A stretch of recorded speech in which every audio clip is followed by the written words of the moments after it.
महाकरुणी तथागत भगवान गौतम बुद्ध आणि क्रांतीचे महासूर्य महामानव बोधिसत्व भारतरत्न डॉक्टर बाबासाहेब आंबेडकर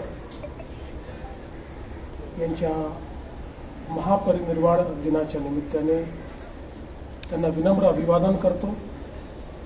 आजच्या या कार्यक्रमामध्ये मंचावर उपस्थित महाराष्ट्राचे राज्यपाल आदरणीय आचार्य देवव्रतजी, आपले लोकप्रिय उपमुख्यमंत्री माननीय एकनाथराव शिंदेजी, माननीय अण्णा बनसोडेजी, माननीय संजय शिरसाटजी, माननीय मंगलप्रभात लोढाजी, माननीय आनंदराज आंबेडकरजी, माननीय आशिष शेलारजी, माननीय नरेंद्र जाधवजी, माननीय संजय बनसोडेजी, अमित साटमजी, चित्राताई वाघ, कालिदास कोळंबकरजी, राहुल शिवाळेजी, महानगरपालिकेचे आयुक्त भूषण गगरानीजी, नागसेन कांबळेजी, भाई गिरकरजी, अमर साबळेजी, श्री विजय सूर्यवंशी, श्रीमती आचल गोयल, श्री प्रशांत नारनवरे, श्री देवेन भारती, श्रीमती अश्विनी जोशी, या ठिकाणी उपस्थित सर्व भगिनी आणि बंधूंनो,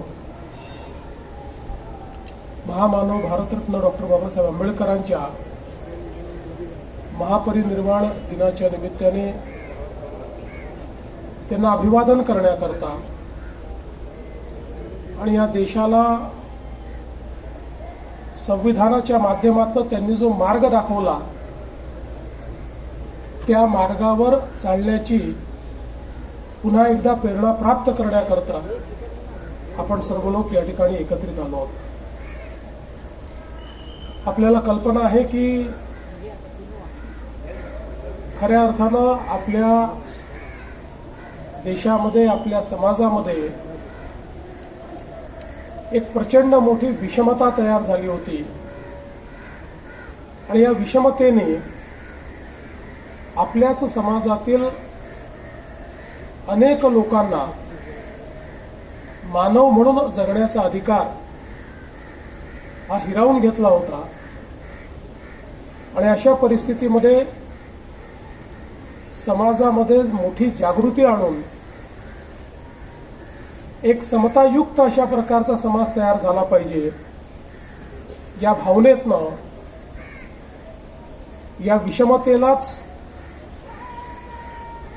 आपली शक्ती बनवून भारतरत्न डॉक्टर बाबासाहेब आंबेडकरांनी ज्ञान संपादित केलं आणि त्या ज्ञानाच्या आधारावर समाजामध्ये समतेचं रोपण केलं, समाज जागृत केला आणि स्वतंत्र भारतामध्ये एक असं संविधान आपल्याला दिलं की ज्या संविधानाने आपल्या देशामध्ये समतेचं राज्य तयार केलं, समाजामध्ये बंधुता निर्माण केली आणि त्यासोबत सर्वांना संधीची समानता दिली। कुठल्याही जात, धर्म, वर्ण, रंग अशा भेदभावांना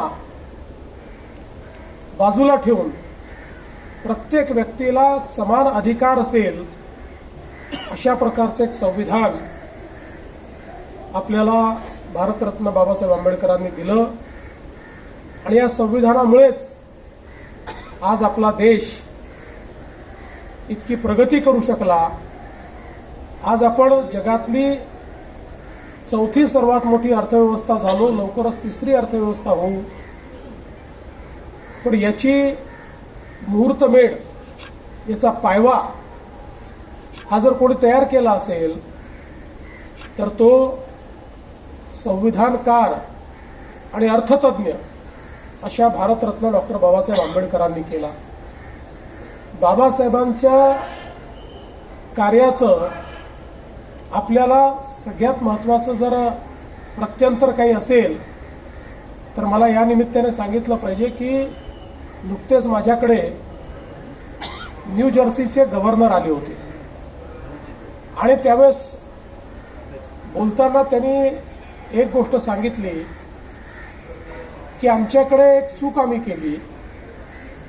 आज न्यूयॉर्क, न्यू जर्सी सारख्या महत्त्वाच्या भागामध्ये विजेची कमतरता आहे.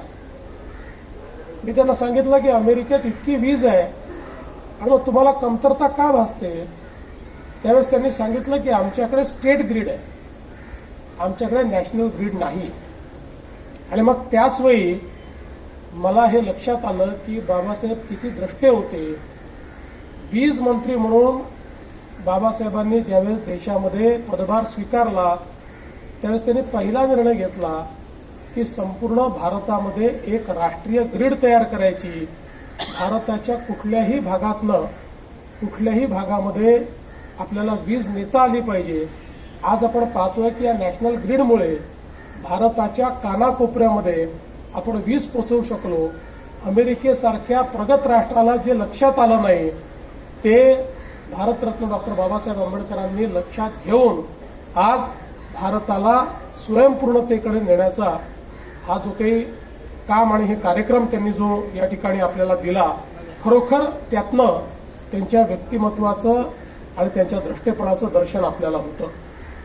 आज आपण पाहतोय की विविध क्षेत्रांमध्ये भारताची प्रगती आपल्याला पाहायला मिळते आणि या प्रगतीच्या पाठीमागे या देशामध्ये जी लोकशाहीची व्यवस्था आमच्या संविधानाने उभी केली, या लोकशाहीमुळे खऱ्या अर्थानं भारत हा प्रगतीकडे चाललेला आहे. आणि म्हणूनच आपल्या देशाचे प्रधानमंत्री माननीय मोदीजी देखील अतिशय गौरवाने म्हणतात की माझ्याकरता कुठल्याही धर्मग्रंथापेक्षा भारताचं संविधान महत्वाचं आहे, कारण हे संविधानच प्रत्येक भारतीयाचं कल्याण करू शकतं. आणि इतके वर्ष विधानमंडळामध्ये काम केल्यानंतर आणि एक संविधानाचा अभ्यासक म्हणून देखील या ठिकाणी सांगू शकतो की जगातलं सर्वोत्तम संविधान कुठलं तर ते आपल्या भारताचं संविधान जे भारतरत्न डॉक्टर बाबासाहेब आंबेडकरांनी आपल्याला दिलेलं आहे. कुठलाही सामान्यातल्या सामान्य माणसाचा प्रश्न असो किंवा कितीही कॉम्प्लिकेटेड प्रश्न असो, या प्रत्येक प्रश्नाचं उत्तर या संविधानामध्ये आपल्याला सापडतं. आणि म्हणूनच या महामानवाला अभिवादन करणं आणि त्यांच्याकडनं प्रेरणा घेणं हे आपल्याकरता सगळ्यांकरता अत्यंत महत्त्वाचं आहे. खरं म्हणजे त्यांच्या जीवनाबद्दल त्यांच्या कार्याबद्दल आपण जेवढं बोलावं तेवढं कमी आहे. खऱ्या अर्थानं त्यांनी खूप मोठ्या प्रमाणात हे सर्व कार्य या ठिकाणी केलेलं आहे. आणि म्हणून आजच्या प्रसंगी मी एवढंच सांगतो की आपण प्रयत्न करूया की आनंदराजजींनी मगाशी सांगितलं की काही अजून आपल्याला व्यवस्था केल्या पाहिजे, त्या व्यवस्था तर आपण करूच, पण पुढच्या आपल्या महापरिनिर्वाण दिनाच्या पूर्वी शक्यतोवर आपल्या इंदू मिलचं जे स्मारक आहे ते स्मारक पूर्ण व्हावं अशा प्रकारचा प्रयत्न आपण करूया. मी पुन्हा एकदा माझं बोलणं या ठिकाणी थांबवतो. महामानवांना या ठिकाणी विनम्र आदरांजली देतो. धन्यवाद. जय हिंद, जय भीम, जय भारत, जय महाराष्ट्र.